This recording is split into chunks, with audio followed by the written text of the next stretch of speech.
shower, got out, dried myself, and got under the covers and pulled out my crisp new scientific magazine.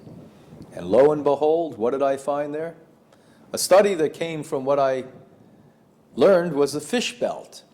I know we have lots of belts, the Sun Belt, the Rust Belt, but now I realize we have a fish belt in the United States. And that fish belt is in really interesting places like Louisiana and Arkansas. And I guess people down there not only eat copious amounts of fish, but they fry it.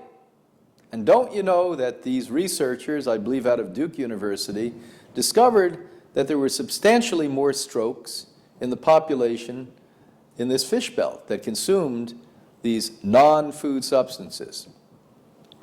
Well, this is interesting because a book that I'm currently penning that I hope will be out within the next year is about how fish should never be consumed by a human being. As a matter of fact, I think I'm going to now start to write emails to the bear, even up in the far north, because when they eat it, they're going to get sick too.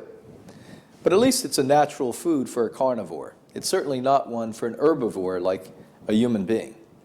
And when you take that fish in, as the book will tell you, it's actually going to not only give you all the deadly heavy metals and chemicals and poisons, but also the biological elements like parasites, amoebas, that come in fish on a regular basis.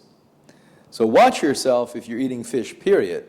But by golly, if you're frying that fish, you're about ready to have a stroke.